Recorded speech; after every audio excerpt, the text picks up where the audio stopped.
사순절 셋째 주일입니다. 교회력에 따라서 매주일일 읽도록 세계교회가 정한 공동 성서 정과라는 것이 있습니다.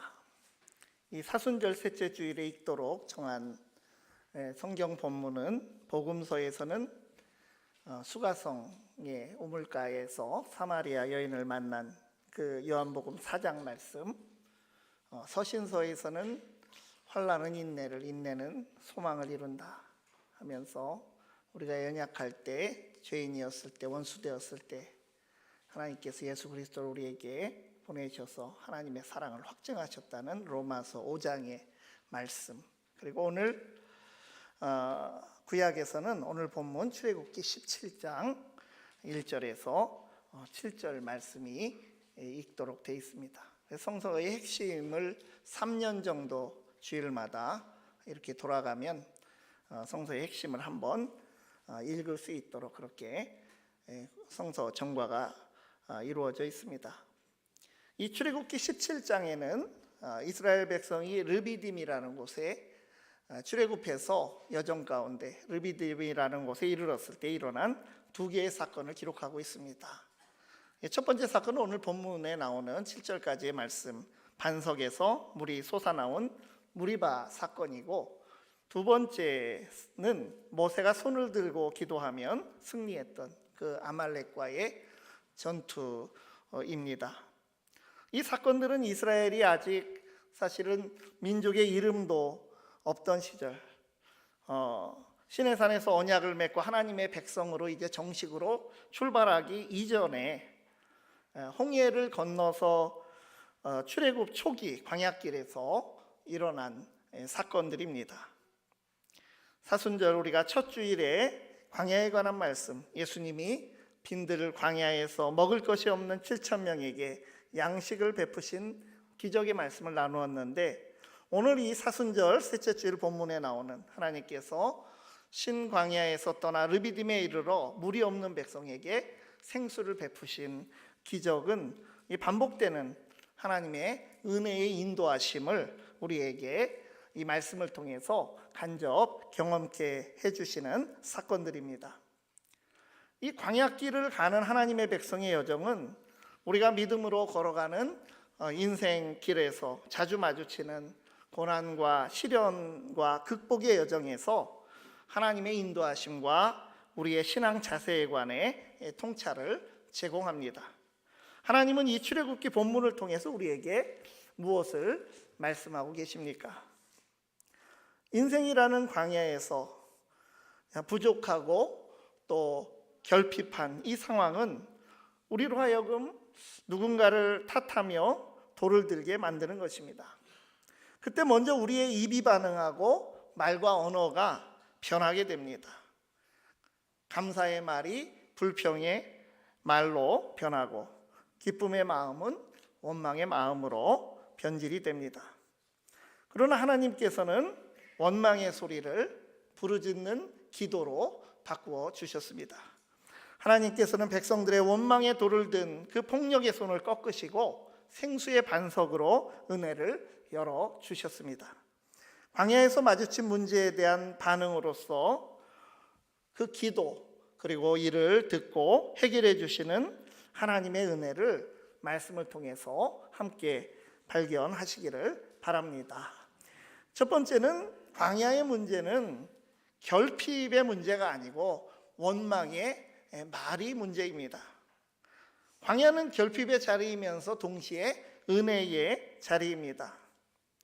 이미 반복해서 이 패턴을 이 백성들은 경험했습니다. 모세와 함께 출애굽을 한 백성들은 이것을 반복해서 이미 몇 번을 여기 르비딤에 이르기 전에도 하나님의 은혜를 경험했습니다.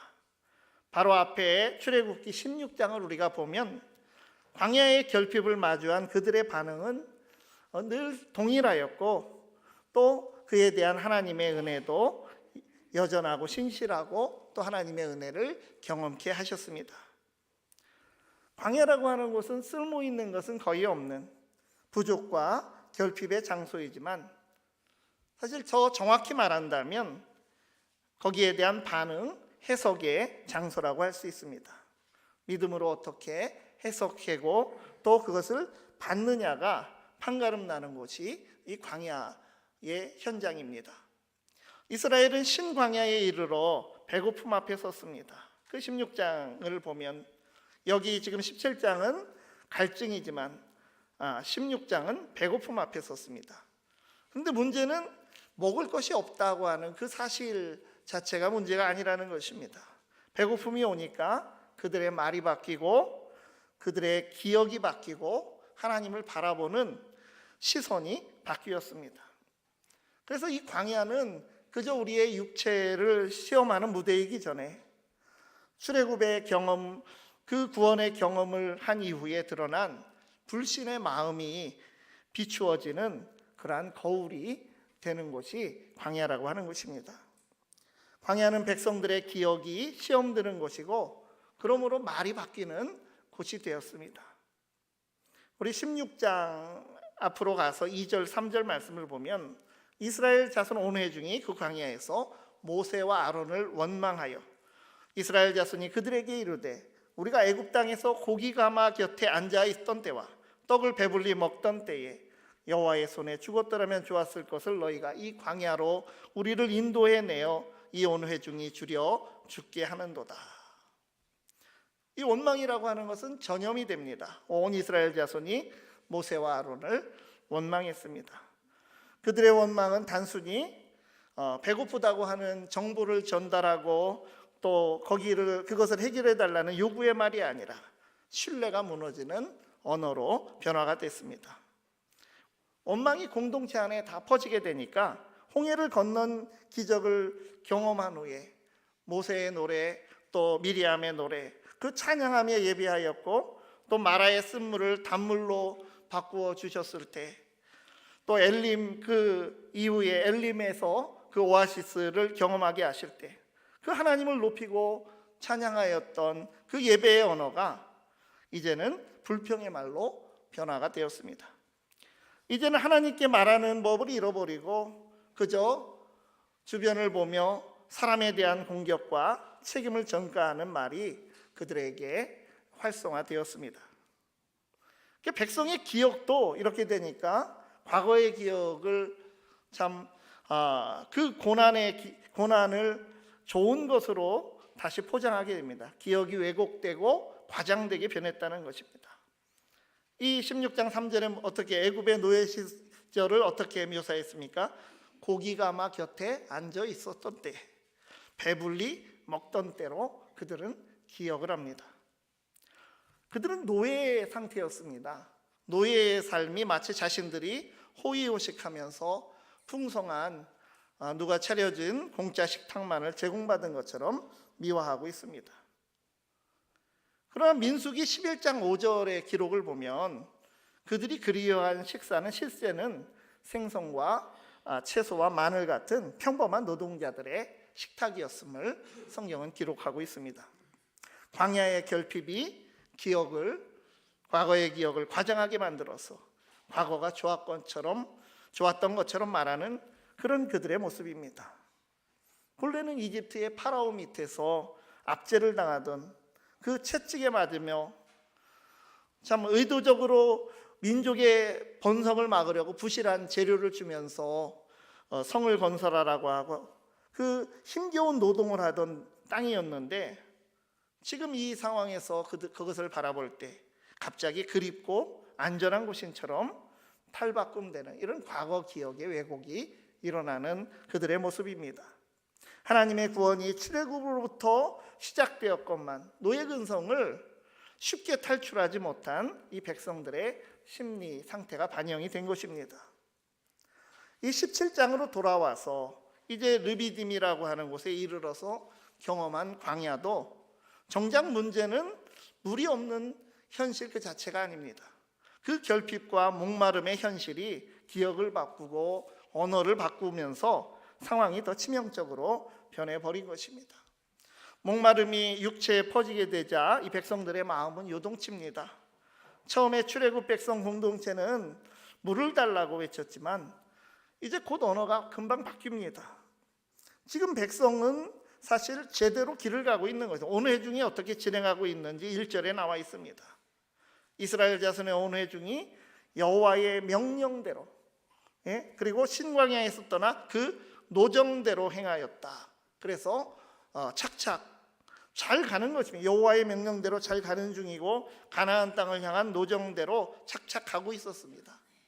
그러나 마실 물이 없는지라 이 결핍으로 인해서 그들은 마음이 흔들리고 말이 바뀌고 책임을 묻습니다. 13절의 말씀에 보면 거기서 백성이 목이 말라 물을 찾으매 그들이 모세에게 대하여 원망하여 이르되 당신이 어찌하여 우리를 애굽에서 인도에 내어서 우리와 우리 자녀와 우리 가축이 목말라 죽게 하느냐. 물을 달라던 백성들이 당신이 어찌하여 우리를 출애굽시켜서 목말라 죽게 하느냐, 누가 책임지느냐, 왜 이런 일을 벌였느냐라고 말이 변했고 그 책임의 화살은 한 사람 모세를 겨냥하고 있습니다. 그 책임의 화살은 모세를 향하면서 그 모세의 배후에 계신 모세를 세우시고 그를 통해 인도하시는 하나님을 겨눈 것입니다. 이스라엘 백성에게 모세는 돌에 맞아 죽을 위협을 느낍니다. 그래서 광야라고 하는 결핍의 공간을 믿음으로 해석하지 못한 반응은 원망과 시험과 폭력이 드러나는 자리로 변하였습니다. 우리가 인생길에서 항상 언제나 원하는 대로 이루어지고 내가 원하는 대로 이루어지고 근심과 불안, 고통, 슬픔 이런 것이 없이 지내는 사람이 누가 있겠습니까? 누구나 삶의 여정에서 저마다 어려움을 겪게 됩니다. 신앙인도 참 믿음의 사람으로서 하나님을 잘 붙들고 살아가는데도 이러한 일을 겪게 되면 참 믿음의 혼란이 일어날 정도로 사고나 그런 불행한 일을 겪기도 합니다. 욥이 그러했고 바울도 고난을 수없이 겪었습니다.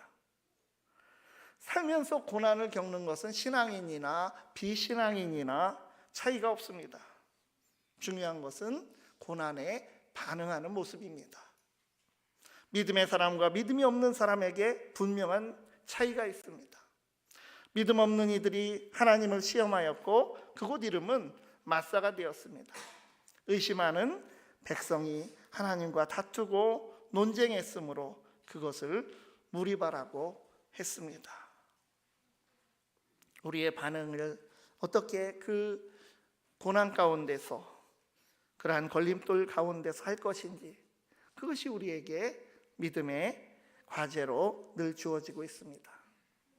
결핍과 고난으로 인해 원망하며 시험 드는 방향으로 가는 것이 아니라 하나님을 향한 신실한 믿음의 방패로 시험의 화살을 막아낼 수 있기를 바랍니다. 이제 이 백성들에 세워진 모세를 통해서 이것은 어떻게 해결이 됩니까? 두 번째는 원망의 말을 기도의 언어로 회복하는 믿음입니다. 4절에서 이제 주어가 계속 백성이 주도하는 그런 현장이었는데 4절에서 주어가 이제 백성이 아니라 모세로 바뀌었습니다. 불신앙의 백성에 대해서 믿음의 사람 모세가 어떻게 반응했습니까? 모세가 여호와께 부르짖어 이르되 내가 이 백성에게 어떻게 하리이까? 그들이 조금 있으면 내게 돌을 던지겠나이다. 광야의 고난 앞에 백성은 모세를 향해서 원망했습니다. 오직 눈앞에 보이는 먹고 마시는 문제에 매여 성급하게 원망을 주변으로 제기하였습니다. 게다가 직접 백성들을 인도하고 계신 사실상 실제적인 인도자이신 하나님께서 지금 현존하고 계신지마저 그들은 의심하고 있습니다. 그러니까 백성들에게는 신앙으로 그 열악한 환경을 바꾸어 나가려는 의지가 있는지 이 시점에서 참 의심스러울 정도입니다. 사실 문제에 부닥쳤을 때 하나님께 즉시 가지고 가야 하는데 그들은 하나님을 향하지 못하고 서로 책임을 묻고 원망의 총을 서로의 가슴에 발사하였습니다.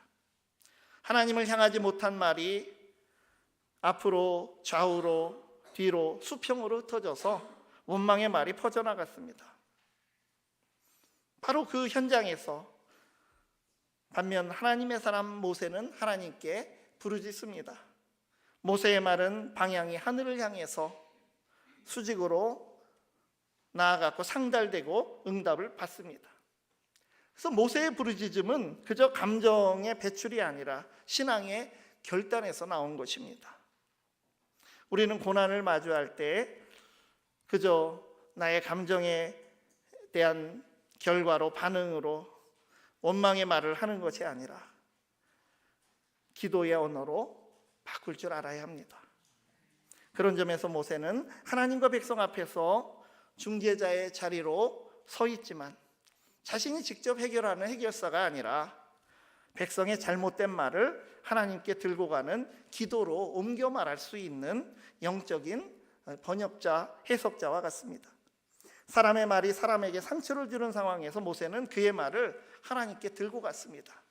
그리고 하나님은 그 모세의 부르짖음에 모세를 향해서 그 반석을 치라고 하는 구체적인 명령으로 응답하여 주셨습니다. 별 문제가 없을 때는 괜찮습니다. 그러나 문제가 생기면 결국 우리는 이 모든 것에 대한 것이 믿음의 문제로 귀결됨을 경험하게 됩니다. 어려울 때 참 우리가 불안과 두려움이 없을 수 없지만 어려울 때일수록 우리는 더욱 하나님을 의지하는 믿음을 가져야 합니다. 기도의 언어를 회복하고 하늘을 바라보는 시선으로 우리의 눈을 바로 잡아야 합니다. 목숨을 위하여 무엇을 먹을까, 무엇을 마실까 염려하는 사람이 아니라 먼저 그의 나라와 그의 의를 구하는 사람으로 주 앞에 서 있어야 합니다. 결핍이라고 하는 것은 참 우리를 많은 것을 흔듭니다. 곧바로 하나님이 누구신지를 잊고 흔들리게 만드는 것이 참 이렇게 우리의 시험이 드는 상황입니다. 하나님이 선하신 아버지다라고 하는 그 신뢰를 참 쉽게 그러한 것들이 흔들어 놓습니다. 그래서 하나님에 대한 신뢰가 흐려지는 순간 우리에게 참 하나님께서 주신 가나안 땅을 향한 은혜의 길이 위태롭게 걸어가는 위협의 광야길로만 보이게 되는 것입니다. 중요한 것은 누구를 향해서 우리의 말이 향하느냐라고 하는 것입니다. 원망이라고 하는 것은 하나님을 향해 하는 것 같더라도 결국은 하나님과의 관계를 끊어놓는 것입니다. 반면에 탄식하고 부르짖고 애통하더라도 그 가운데 우리는 하나님 앞에서 쏟아놓으며 신뢰관계를 놓지 않을 수가 있습니다. 그래서 우리는 자주 그 갈림길에 서게 됩니다. 예수님도 광야에서 배고프셨습니다. 그러나 예수님은 이 배고픔을 하나님께 대한 불신으로 바꾸지 않으셨습니다. 사람이 떡으로만 살 것이 아니요. 이건 우리 고난과 배고픔을 부정하시고 공감하지 않으시거나 무시하시는 그런 말씀이 아닙니다. 그 결핍과 고난 속에서도 아버지 하나님의 선하심을 붙드는 믿음과 신뢰의 선언을 하신 것입니다. 그래서 이스라엘이 거듭 지금 실패하고 있는 광야에서 예수님은 담대하게 믿음으로 통과를 하셨습니다. 인생의 광야 시험에서 원망의 말을 기도의 언어로 바꾸는 믿음을 소유하게 되기를 바랍니다. 세 번째로 원망의 돌을 버리고 구원의 반석을 의지합니다. 모세의 부르짖음에 대한 하나님의 응답이 6절에 나옵니다. 내가 호렙산에 있는 그 반석이 거기서 내 앞에 서리니 너는 그 반석을 치라. 그것에서 물이 나오리니 백성이 마시리라. 그러니까 본문에는 두 개의 돌이 선명하게 대조됩니다. 백성은 모세를 돌로 치려고 합니다. 이게 4절 말씀이죠. 그들이 조금 있으면 내게 돌을 던지겠나이다. 원망이 폭력의 돌로 변하기 일보 직전입니다. 그러나 하나님께서는 모세에게 그 바위 반석을 치라고 말씀하십니다. 내가 호렙산에 있는 그 반석이 거기서 내 앞에 서리니 너는 그 반석을 치라. 여기 그 호렙산 바위 반석 위에 하나님께서 어떤 모습으로 어떻게 임재하셨는지는 기록되어 있지 않습니다. 아무튼 하나님의 임재가 생수가 나오게 하신 것입니다. 인간이 손에 든 폭력의 돌은 생명을 끊으려 하는 것이고, 하나님께서 함께 하시는 구원의 반석은 생명의 샘물이 솟아나게 하는 것입니다.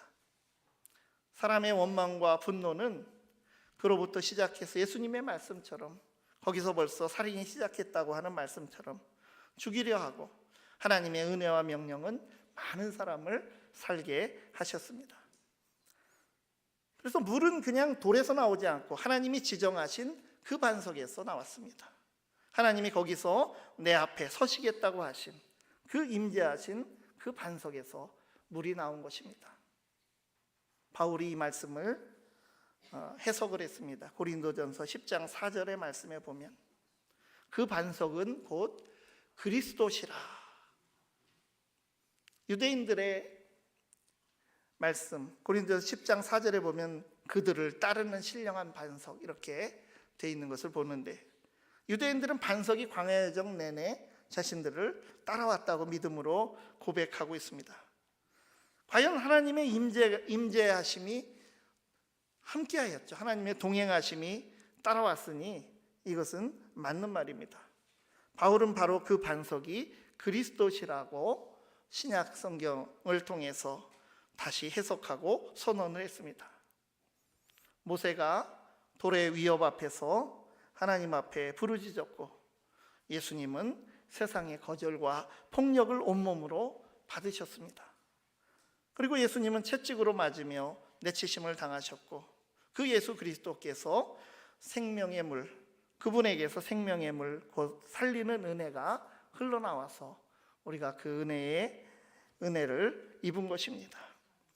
그래서 지금도 우리가 광야에서 백성들이 하나님께서 베푸신 만나와 생수를 먹고 살았듯이, 그리스도인들은 예수님의 살과 피를 상징하는 성찬 예식을 거행하면서 반석이신 그리스도의 은혜를 기념하고 의지하며 실제 삶에서 하늘의 신령한 은혜의 떡과 잔을 받아서 살아가는 것입니다.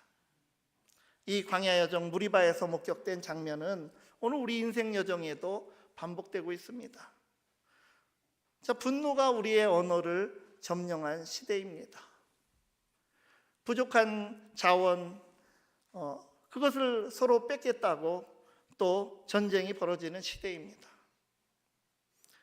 나라와 나라가 서로 미사일과 드론에 무서운 그 돌을 던지고, 정치인들이 반대 진영에 대해 돌을 들어 던지고, 또 시대 자체가 서로를 향해서 돌을 겨냥하고 발끈하는 그런 사회가 되어 있습니다.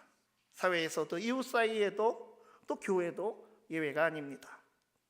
결핍과 불균형의 상황이 원망과 이기심의 돌을 만들고 그 불안이 희생양을 찾게 됩니다. 그러나 우리에게 생명의 길, 그 살 길은 하나님 앞에서 열리게 됩니다. 그 자리에서 원망의 소리는 기도의 음성으로 바뀌고, 기도의 손은 순종의 손으로 변화됩니다. 돌을 든 자들을 통과해서 그 원로들과 함께 그 나일강을 쳐서 변화시켰던, 그 물을 변화시켰던 그 지팡이를 손에 잡고 가서 그 반석을 치라고 하신 그 명령 앞에 모세가 순종하였을 때 비로소 물이 솟았고 목마름이 해갈되고 구원이 임하였습니다. 참 반석의 이야기가 예수님과 베드로의 대화 가운데도 나왔습니다. 예수님은 훌륭한 신앙 고백을 한 베드로에게 말씀하시길, 이 신앙 고백을 한 사람, 너 베드로는 지금부터 개바다, 베드로 반석이다, 네 이름은 반석이다, 이 반석 위에 내 교회를 세우리라고 말씀을 하여 주셨습니다. 교회는 그 믿음의 고백, 그 반석 위에 세워졌습니다. 그 신앙 고백을 하는 이들의 모임이 바로 교회입니다. 여호와 하나님이 임재하신 그 광야의 반석, 또 반석이신 바울이 고백했던 그 반석이신 그리스도, 신앙 고백의 반석 위에 세워진 교회로 인해서 우리는 생명의 물을 마시며 살아가고 있습니다. 광야에서 솟은물은 가나안 그 축복의 땅을 향한 여정을 지속하게 하시는 은혜입니다. 그 은혜의 원천은 인간의 돌을 대신 맞으신 반석, 곧 그리스도이십니다. 그러므로 이 사순절에 우리는 질문을 합니다. 우리 그리스도인들은 또 우리의 교회 공동체들은 이 시대 다각적인 위기의 광야에서 마주치는 어려움 앞에서 원망의 돌을 들고 있습니까? 반석 앞에 무릎을 꿇고 있습니까? 우리의 마음 중심에 생명의 반석으로 오신 주님을 온전히 모시는 믿음의 반석을 잘 세우시기를 바랍니다. 기도하시겠습니다. 사랑의 하나님, 결핍과 어려움, 고난 앞에서 우리의 입술이 거칠어질 때가 많았습니다. 목마름과 소유하지 못함이 두려움과 불안이 되어서 누군가를 탓하곤 하였습니다. 원망의 말을 기도의 언어로 바꾸어 주시는 은혜를 우리에게 주시옵소서. 사람의 소리보다 주님의 얼굴을 먼저 찾게 하시고 반석을 치라는 말씀에 순종하게 하옵소서. 우리 모두 예수님이 주신 생명의 물을 함께 마시며 담대히 믿음의 여정을 걷게 하여 주시옵소서. 예수님 이름으로 기도드리옵나이다. 아멘.